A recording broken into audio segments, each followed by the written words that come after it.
Hello, this video will be divided in two parts. In this first part, one will show you the build and its details. In the second one, I will cover how to use this build and explain why and how it exists. So let's get started.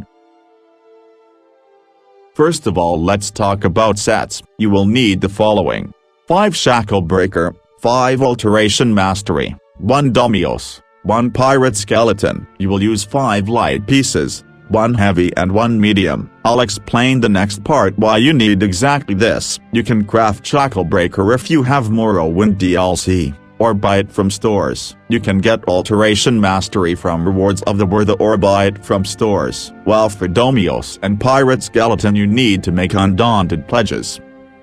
You need a Greatsword mainly to deal damage and a healing staff to heal yourself. It is more than useless to say that you have to get all passive skills for those 2 weapons, besides the usual passives a PvP player needs. Now let's see the skills bars. For your front bar where the Greatsword is, you have Flame Lash, Burning Embers, Forward Momentum, Stampede, Harness Magicka, Dawnbreaker of Smiting. For your secondary bar where the healing staff is, you have Igneous Shield, Burning Talents, Molten Armaments, Flames of Oblivion, Healing Ward, Lights Champion.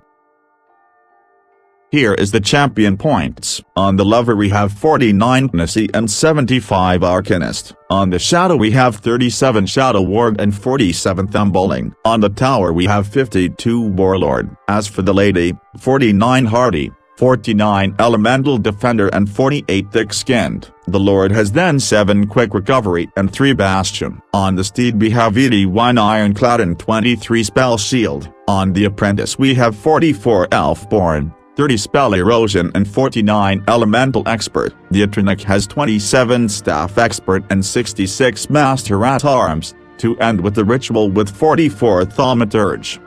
For the buffs, I prefer using Tristats Food and the Atronic Mundus Stone. These are the attributes and statistics you should have in Cyrodiil. Let's now get to second part of the video where I'll explain how to use this build and why I made it this way. The main reason we are using a Greatsword is to use forward momentum along with talents. We want to maximize our mobility and still be able to lock our target to the ground. I'll remember you that forward momentum gives you a brief snares and roots immunity, while talents can root your enemy. If the enemy is routed and he can't move, you can go around him and remove his focus while still being able to attack. But to cast forward momentum we want to get a large stamina pool and get maximum skill cost reduction. Since we are Magicka class we can't throw away champion points on stamina cost reduction. So one of the most efficient way of doing it to use Alteration Mastery. This set will reduce all your skills cost including ultimate abilities, roll dodges,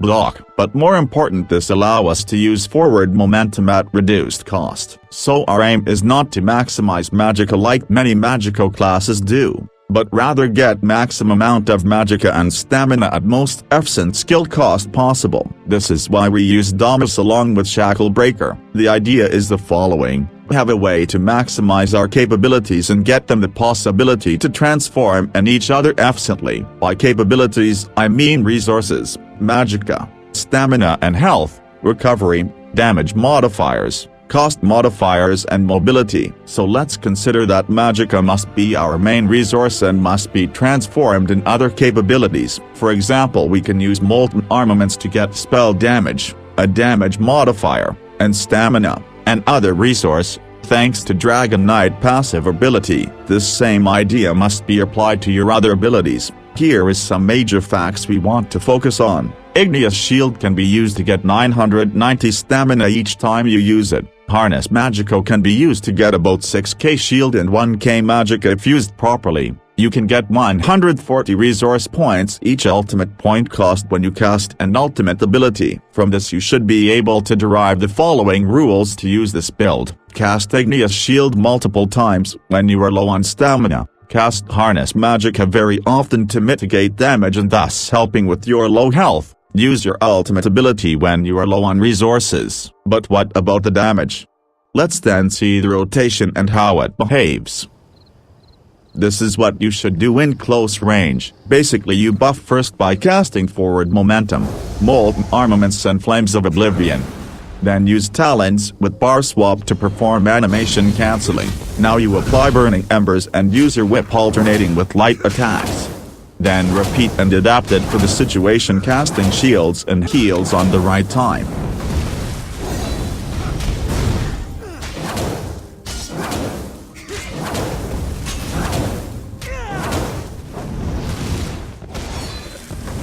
While for the range situation you buff again with forward momentum, molten armaments and flames of oblivion, then use stampede and dawnbreaker. Now you want either maximize your dots by using burning embers and talents or maximize direct damage using whip alternate with light attacks. I suggest using lighting glyph on Greatsword and spell damage glyph for healing staff, so remember always to light attack to proc your glyphs. Of course this is a PvP rotation, so you must change your skill cast depending on the enemy type you are facing and depending on the situation, but the ideas are the same.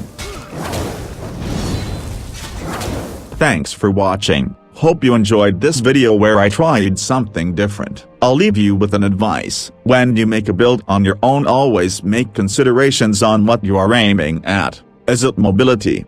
Is it damage modifiers? Is it survivability? It doesn't matter, just set a goal for your build and choose the right equipment and skills to achieve it. And remember, the cake is a lie.